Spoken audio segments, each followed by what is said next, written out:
په پیسو سیټ اخیستی زه ولاړ شم د شخازي و کمازي د ملکیار خلکو ته وایم ماته مبارکي ورکړه د شرم خبره د حیا خبره 75 کاله کې په پنجاب کې کېدل لیکن په پښتون بلوچ وطن کې دغسې بې حیایي موږ نه ولیدل لکه په دې الکشن کې اوس کرنل ته کرنل اشم دی که څوک وي واقعت ما دومره پیسې ورسولې ما دا سیټ واخیستې شرم په کار دی چې ته به بیا ورځې په کربلاو کې خلکو ته وایي چې زه ستا نماینده یم زه ستا قیادت کوم ترڅې پښتنو دا زورور بې زوره نه تښتي خوله د استبداد په فریادونو ماتېدی نشي محمود خان اڅکزی صاحب پر سټیج ناست و د نیشنل پارټي مشر ډاکټر اسحاق بلوچ صاحب مرزا حسین هزاره صاحب ملک نصیر شاوانی صاحب او په دې غونډه کې شریک د پښین ډېرو غیرتمنو مشرانو سپین ږیرو ځوانانو د پښتونخوا ملي پارټي کارکنانو د ټولو د مخه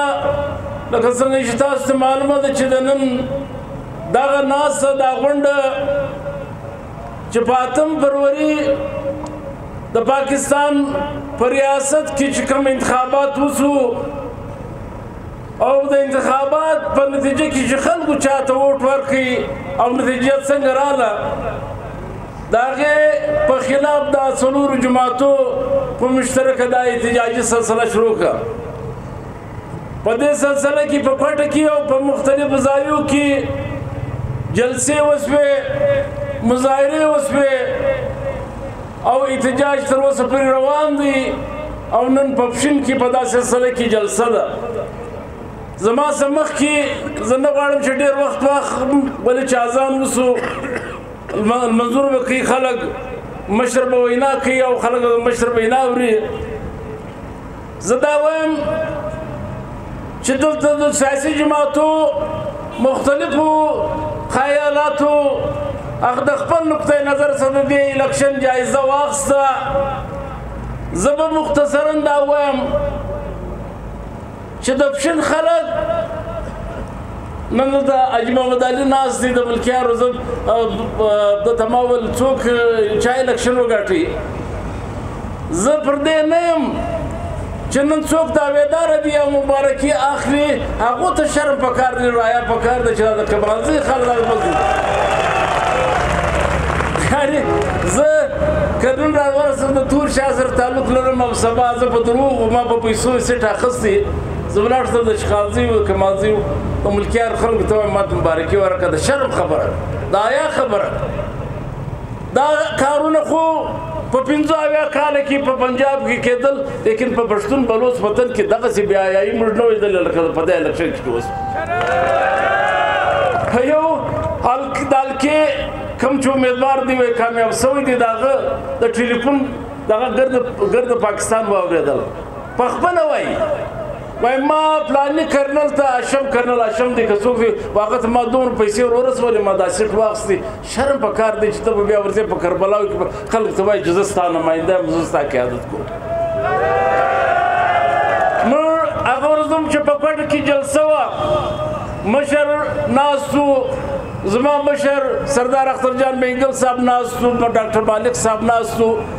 ما به حیثیت د وکیل زه دا یو خبره کوم چې خلکو د 75 کالو پس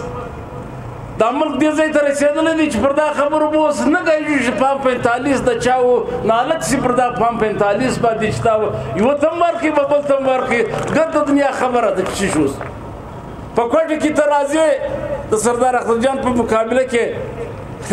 جمال رساني چې دی هغه نماینده سو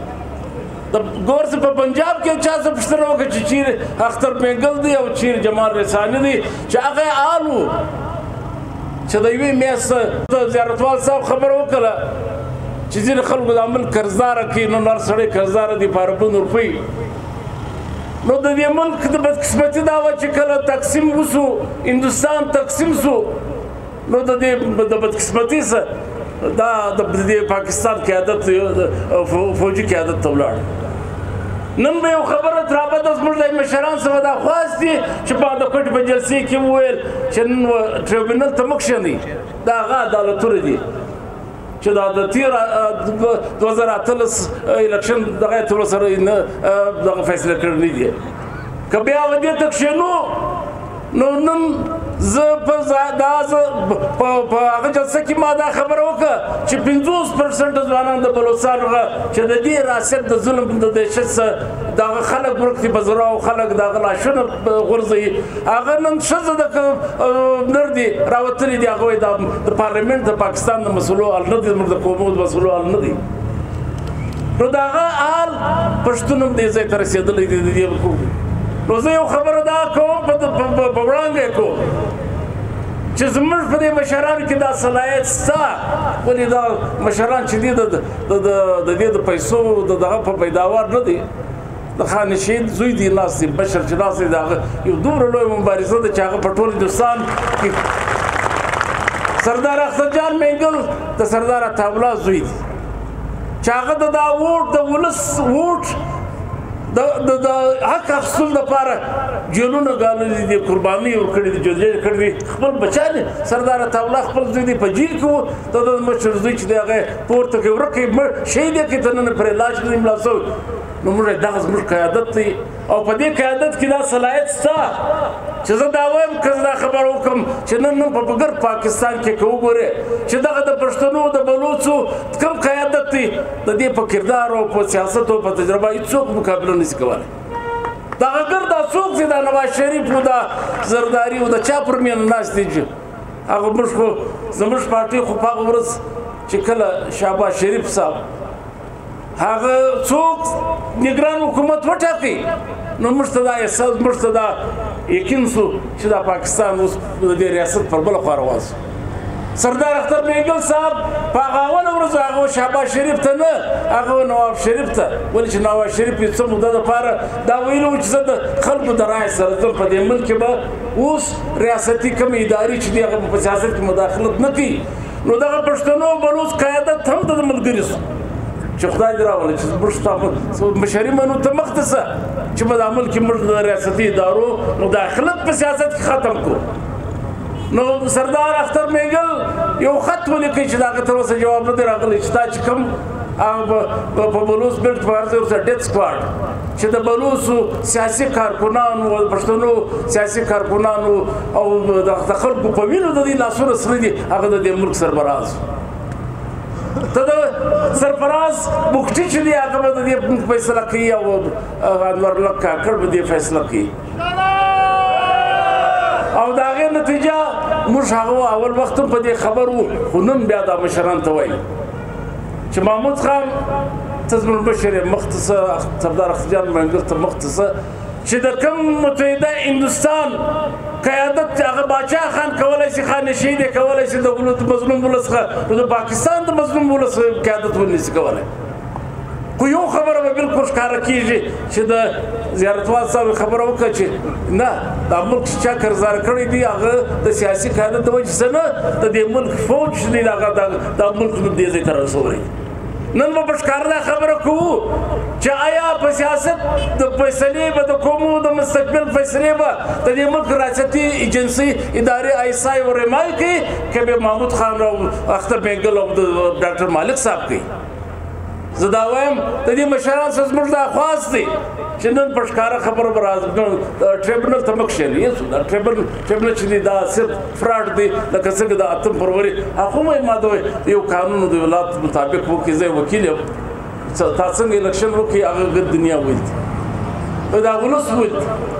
زه دا وایم محمود خان صاحب ته وایم سردار اخترجان مینګل صاحب ته وایم چې ورسي پر دا اسفندیار ولی خان صاحب باندې غږ وکړي پر دې مولانا صاحب باندې غږ وکړي مولانا صاحب اختیار یې شته چې دا ستا حیدري صاحب چې پر کوم سیټ کښېناستی ده په خپله به هغه ورځ چې الیکشن وشو ده مطالبه کړې وه چې پر پولینګ او دوباره الیکشن وشي اختر مینګل صاحب وګټل هلته دی نن د نوټیفیکیشن وشو دی مبارکۍ اخلي ناست دي مولانا صاحب زه مولانا صاحب ته دا اختیار ورکړه چې تا و خدای ته د